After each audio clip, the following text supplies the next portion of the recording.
¿Qué hay? Buenas chicos y chicas, ¿cómo estamos? Bien, pues vamos a ir al bloque 2, un bloque que es el tema 2 antiguo del antiguo temario de selectividad y en el que nos van a caer solo preguntas cortas. El tema es largo, potente, pero vamos a ir al grano y vamos a hacer hincapié en lo que realmente os va a caer en el examen, ¿ok? Mira, al principio, como ya veis, el tema se llama la España de las tres culturas, ¿vale? Y dice, y un mapa político en constante cambio. Bien, las tres culturas, pues ahora vamos a ver cuáles son y vamos a ver cómo se irá configurando por lo que va a ser España, ¿no? Los puntos que hay son 6. Vamos a ver primero una especie de introducción que nos va a decir en qué consiste las tres culturas. Vamos a ver la conquista y la evolución política de Al-Ándalus, cómo se organizaba Al-Ándalus y el esplendor cultural, económico y político que va a tener Al-Ándalus. Será uno de los grandes periodos uno de los periodos más prósperos del Islam, de la historia del Islam. Después, por otra parte, vamos a ver la otra España, por así decirlo, entre comillas, que es la España cristiana, ¿vale? Vamos a ver el nacimiento de los grandes reinos que irán configurando lo que será hoy día España, ¿vale? Nacimiento y consolidación de los reinos cristianos del siglo VIII hasta el siglo XI y realmente vamos a ver la expansión cristiana que será la Reconquista. Y como final, pues veremos el final de la Reconquista, que será la toma de Granada y la posesión de todos los territorios, o de casi todos los territorios peninsulares, y la unión dinástica de la corona de Aragón y la corona de Castilla con Isabel y Fernando, ¿ok? Pues venga, comenzamos ya directamente. Bien, la Edad Media Española, básicamente por eso se le dice la España medieval de las tres culturas, porque, como ya sabéis, en el 711 los musulmanes. Bien, la España medieval se caracteriza fundamentalmente, como ya hemos visto antes, por que conviven tres culturas. En el 711 hubo una invasión musulmana que van a derrocar a los visigodos que estaban asentados aquí en la península ibérica, en el 711. Por lo tanto, y además en muy poco tiempo van a ocupar casi toda la península, por eso casi toda la península, porque van a ocupar casi toda, excepto el norte, ¿vale? Van a convivir los musulmanes con los cristianos y también con los judíos, con los hebreos, ¿vale? No, todo esto se va a cristalizar en una convivencia y todo ello dará lugar a una rica y gran cultura y se cristalizará todo en la Escuela de Traductores de Toledo, que será como el culmen y la fusión de las tres culturas y la traducción de textos árabes al latín, de textos antiguos, por ejemplo, de Aristóteles. Se van a traducir obras que están por ahí recogidas y se traducirán al latín. Es decir, habrá una fusión increíble en la España medieval con la Escuela de Traductores de Toledo. El primer periodo de Al-Ándalus, como ya veis ahí, es el Emirato dependiente de Damasco, del 711 al 756. Tarik, desde el norte de África, avanza, que era el lugarteniente de Muza, y avanza, que cruzan el estrecho de Gibraltar, y solo en 8 años, consiguen conquistar Hispania, lo que eran los visigodos. Comienzan a conquistar, no tendrán mucho esfuerzo en conquistarlo hasta que intentan casi entrar en los territorios francos gobernados por Carlos Martel. Pero ahí Carlos Martel, en la batalla de Poitiers, pues los va a parar. Así que ya solo en 8 años ya tenemos el Emirato dependiente. Un emir es como una especie de virrey en la corona de Aragón. Un emir era como el representante del califa, que el califa era como el mandamás dentro del Islam, es decir, el jefe religioso, militar y político. Y los emires eran como una especie de gobernadores que en presencia del califa pues no tendrían ningún tipo de función. Pero los emires eran como gobernadores, ¿vale? De las zonas que conquistaban los califas. Y al principio poseeremos un emirato dependiente de Damasco, de la dinastía que reinaba el califato, que eran los omeyas, ¿ok? Y esa es la primera época de Al-Ándalus. Asentados ya los musulmanes aquí en la península ibérica, pues entramos en el siguiente periodo de Al-Ándalus, que será del 756 a 929, que es cuando se proclame el califato de Córdoba. Bien, hubo los omeyas, que tenían su capital en Damasco, van a ser atacados por los abasíes. Y habrá una escabechina allí de príncipes omeyas, menos uno, que será Aderramán I, que es el que se va a escapar, se va a ir al norte de África, va a intentar conquista, se refugia allí, ¿no? Se refugia allí, se proclama la independencia del califato abasí y monta su emirato independiente, ¿vale o no? A destacar del gobierno de Ramán I, pues se inició la construcción de la mezquita de Córdoba, por ejemplo, y hubo una creciente islamización dentro de la península ibérica. La sociedad del Andaluz comenzaba a islamizarse y todavía quedaban los mozárabes, que estos serán los cristianos que vivan con los musulmanes, que no se convirtieron. Después veremos la división de la sociedad musulmana.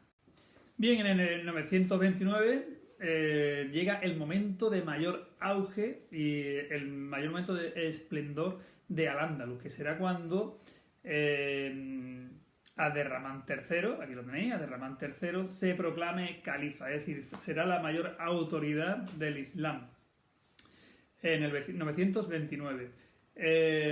Destacar, pues bueno, después de proclamarse califa, pues tendrá un periodo de esplendor increíble. Le van a suceder Ixen II y Alakán II primero y después Ixen II, pero lo potente será cuando este Ixen II delegó el gobierno en Al-Mansur. Se hispaniza el nombre en Almanzor. Y este Almanzor, pues, es muy batallador. De hecho, va a saquear Santiago de Compostela, León. Será un gran guerrero. Y al final, cuando muere en 1002, muere Almanzor. Y el Estado, esa unión que tuvo el califato, pues se va a desintegrar en muchos reinos de taifas. Que serán muchos reinos pequeñitos, pero no tendrán ya la unidad del califato. Bien, el siguiente, como ya veis, es los reinos de taifas del 1031 a 1090. Es una época, no de decadencia, pero de desunión entre unos y ellos. Reyezuelos de taifas, las taifas son como pequeños reinos en el argot musulmán. Y bueno, había una taifa en Zaragoza, otra en Sevilla, Granada, Toledo, Almería, Denia, Baleares, había un montón, ¿no? Y estaban pues muy desunidos, por eso tuvieron que llamar a los almorávides, porque los cristianos pues comenzaban la reconquista y ya los cristianos pues estaban metiéndole presión a los musulmanes. Los reinos de taifas pues tendrán que llamarlos a los almorávides, que eran una dinastía que está en el norte de África, ortodoxos en la religión, y van a acabar con la anarquía de las taifas y se van a imponer a los cristianos. Luego vendrán los almohades, ¿vale? Que será otra dinastía de musulmanes que vencen. Lo importante de los almohades es que vencen a Alfonso VIII en la batalla de Alarcos, ¿vale? En 1195. Pero luego vendrá la gran derrota, que seguramente os lo pregunten en selectividad, que es, por así decirlo, un punto de inflexión dentro de la resistencia de los musulmanes contra los ataques cristianos. La batalla de las Navas de Tolosa, fundamental, chicos.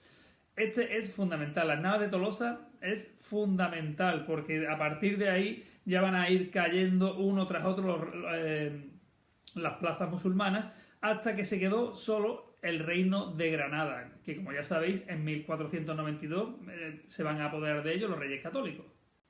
En el último tramo, como ya veis, es el reino nazarí de Granada, ¿vale? Que cayó, como bien sabéis, en los reyes católicos en 1492. El reino nazarí de Granada no era solo Granada, sino eran las actuales provincias de Granada, Málaga, Almería, algo de Jaén, Cádiz, tal. Y todo eso terminará en 1492. La economía de Al-Ándalus, ya comenzamos el punto 3, la economía de Al-Ándalus básicamente era agrícola. Fundamental, era una agricultura muy desarrollada, muy desarrollada. De hecho, los musulmanes son los que tuvieron el arroz, el algodón, el azafrán, la caña de azúcar, entre otras muchísimas cosas. Bien, la artesanía pues será excepcional, excepcional porque habrá un alto poder adquisitivo. Ya sabéis, el esplendor del califato, ¿vale? Un poder adquisitivo increíble que hizo llegar aquí a España pues marfiles, cordobanes, tejido, brocado, y el comercio pues estará integrado dentro de la economía del mundo islámico. Vendrán muchos productos de alta gama, por así decirlo. Bien, vamos a poner especial atención en la organización social, ¿vale? Porque esta pregunta cayó en el examen del 2018. Bien, la sociedad andalusí, ¿cómo se organizaba? Bien, pues vamos a decir, bueno, que lo primero, que tuvo una gran pluralidad étnica y religiosa. Porque, como ya sabéis, había judíos, cristianos que se habían convertido al Islam, en fin. Por lo tanto, mira, los que mandaban básicamente eran los descendientes de los primeros árabes que llegaron allí, que los llamaban los baladíes, ¿vale? No, que los tenía aquí, baladíes, ¿vale? Los baladíes, la palabra viene de los antiguos, ¿vale? De los antiguos, los árabes, los que llegaron, que son los que van a mandar. Después pasarán a los bereberes, que serán los musulmanes del norte de África, que también llegaron allí. Después estarán los muladíes, que serán los hispano-romanos, por así decirlo, los hispanos que vivían aquí, que se convirtieron al Islam. Después estarán los mozárabes, que serán los que siguieron con la religión cristiana, y los judíos. Ni que decir tiene que esto llevará a un desarrollo cultural y científico en el Andaluz increíble, en música, en literatura, en filosofía, como por ejemplo con Averroes, en historia y geografía con Al-Idrisi. Montones de, como veis aquí, de palabras de origen musulmán que tiene la lengua castellana, en fin, que será todo una mezcla increíble y un esplendor que de ahí nuestra cultura.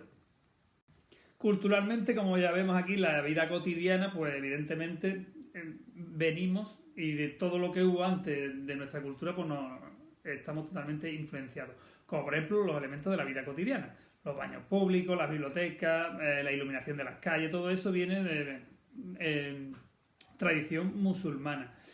También, sobre todo, los instrumentos musicales, el folclore, todas las raíces, bueno, muchos bailes, tal.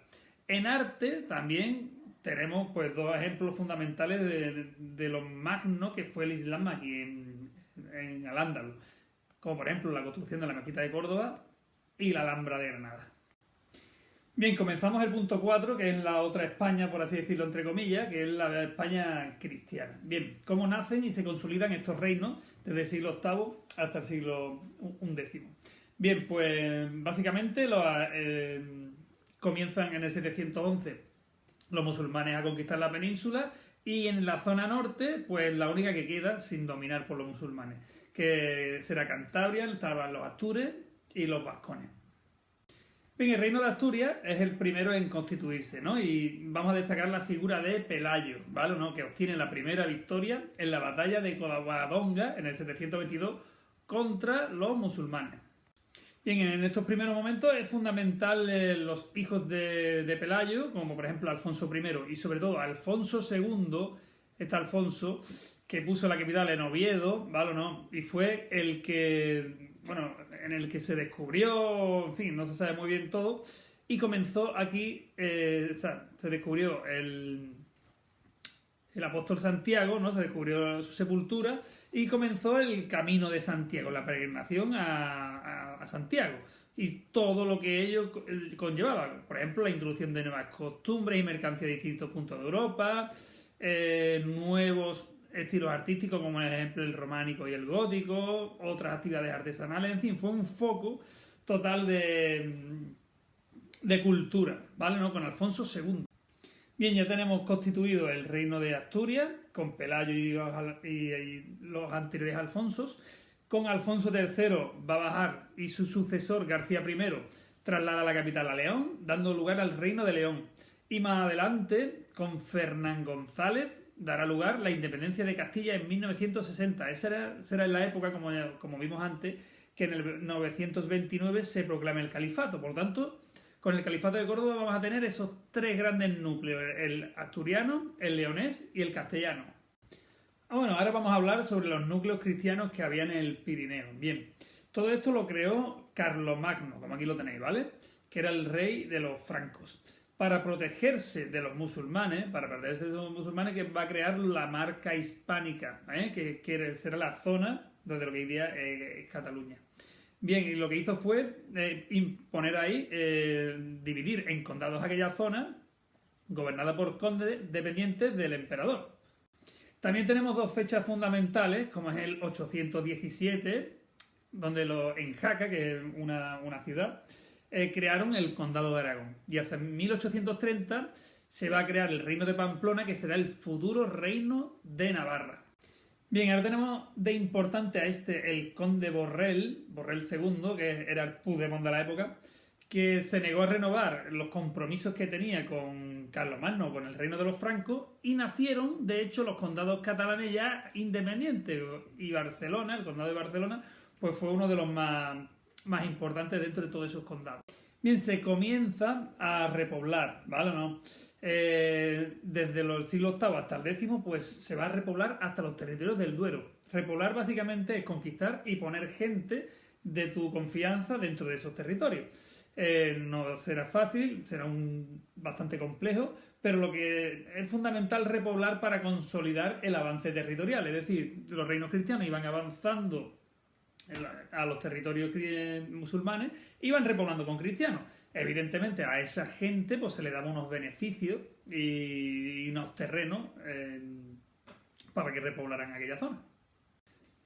Bien, fundamental es la expansión cristiana, este punto 5, de los siglos XII y XIII, ¿vale? ¿No? Porque ¿qué es lo que va a ocurrir en estos siglos? Pues básicamente en estos siglos se va a separar Castilla de León y se van a hacer la corona de Aragón. Al frente del reino estaba Alfonso VII, el nieto de Alfonso VI, que decidió pues separar Castilla para Sancho III y León para Fernando III. ¿Cómo nace el reino de Aragón? Pues con el matrimonio en 1137 de Petronila de Aragón con el conde de Barcelona, Berenguer IV. Así se fusionan los dos y aparece la corona de Aragón. Ya tenemos muchos reinos por ahí ya configurados. Bien, llegamos al momento importante de la Reconquista, cuando Alfonso VIII tiene la derrota en la batalla de Alarcos contra los almohades, y años después pues será la gran victoria de las Navas de Tolosa junto con Pedro II de Aragón, Sancho VII y algunos caballeros alemanes y franceses de Navarra, franceses, alemanes y de Navarra. El resultado, pues, como ya os dije antes, pues fue el punto de inflexión en el que ya los almohades pues decayeron y se fueron viniendo abajo y los cristianos comenzamos a reconquistar de forma potente la península. Bien, la batalla de las Navas de Tolosa pues fue decisiva, ¿vale? Y desniveló hacia los cristianos pues la balanza. Bien, aparece el gran Fernando III, que es el San Fernando de aquí de Sevilla, ¿vale? ¿No? Que fue el que reconquistó Sevilla, reconquistó la Córdoba, Jaén, ¿vale? Y Alfonso X el Sabio fue el que conquistó, por ejemplo, Cádiz, Huelva, lo que era el Reino de Niebla. Bien, curiosidad total, que la mujer de Fernando III el Santo es como se llama nuestro instituto, que es Beatriz de Suabia, ¿vale? Esa era la mujer de Fernando III el Santo, San Fernando de Sevilla, el patrón. Bien, nos vamos ahora a los reinos cristianos durante los siglos XIV y XV. Bien, mirad, Aragón, pues de Portugal no vamos a hablar. Venga, Aragón pues ya había terminado, para ellos terminó su reconquista y comenzaron a expansionarse hacia el Mediterráneo. Bien, por ejemplo, Pedro III consiguió la isla de Sicilia, después Jaime II consiguió Cerdeña y Alfonso V pues amplió el reino de Aragón a la conquista de Nápoles. Vale, no, todo eso será Aragón. Todo esto es la parte de Aragón. Y ahora vamos con Castilla. Bien, Castilla por su parte pues va a ir terminando de reconquistar la península ibérica. Por ejemplo, Sancho IV conquistó Tarifa y Alfonso XI, tras la batalla del Salado, muy famosa, batalla del Salado en 1340, logrará conquistar Algeciras. Bien, ¿cómo llegaron a gobernar los Trastámara? Pues hubo una guerra civil entre los partidarios de Enrique de Trastámara, que era el hermanastro de Alfonso XI, y al final pues ganó Enrique y se llamará Enrique II y la dinastía de Trastámara pues se impondrá en Castilla, ¿ok? Bien, con este Enrique II Castilla va a lograr un gran florecimiento económico y se va a recuperar demográficamente. ¿Qué es lo que ocurrirá? Que llegará Enrique IV, que lo llamaban el impotente, porque solo tuvo una hija. Y se supone, bueno, no se sabe muy bien, pero su hija Juana la conocerán como la Beltraneja, porque se supone que su mujer pues yació con Beltrán de la Cueva, que era un cortesano de Enrique IV, por eso le llaman la Beltraneja. Bien, ¿qué ocurrirá con la sucesión? Pues que como fue repudiada y llamada la Beltraneja la heredera auténtica, pues la hermana de Enrique IV será la futura Isabel la Católica. Bien, firmaron un pacto que se llamará el Pacto de los Toros de Guisando en 1468, por el cual Isabel iba a ser la heredera. Todo esto llevó a ¿qué? Pues llevó a un estallido de la guerra, una guerra civil entre los partidarios de Isabel la Católica y los partidarios de Juana la Beltraneja, que era la auténtica heredera de Enrique IV, de Trastámara. Finalmente, como ya sabéis, Isabel de Castilla y Fernando de Aragón se van a casar y van a unir los dos reinos en lo que hoy más o menos es la península ibérica. El último bastión musulmán, como ya sabéis, es el reino nazarí de Granada. Y el 2 de enero de 1492, pues Boabdil el Chico, pues le entregó las llaves de Granada. Y con esto hacemos un pequeño resumencillo, es decir, la Edad Media española pues fue en la península ibérica pues un periodo de fragmentación. Tuvo épocas de unidad, como por ejemplo con el Califato de Córdoba, o como por ejemplo como al final de la Edad Media con los Reyes Católicos, cuando logran unir más o menos la península ibérica, ¿ok? Y nada, también a destacar que durante la Edad Media española, aparte de la fragmentación, pues había una gran armonía dentro de lo que fue llamado la España de las tres culturas. Hebreos, musulmanes y cristianos pues van a vivir y van a convivir en paz más o menos, ¿no? Y fue una época de gran florecimiento cultural. Bien, y con esto ya termino este bloque, el bloque número 2. Os van a preguntar en preguntas cortas, por lo tanto he ido cogiendo lo más importante dentro de lo que, en mi criterio y lo que he visto en los exámenes anteriores, pues preguntan. ¿Ok? Nada, cuando tenga el siguiente vídeo del bloque 3, pues lo cuelgo. Con cualquier duda, ya sabéis que aquí estoy para lo que queráis. Bueno, chicos y chicas, hasta luego.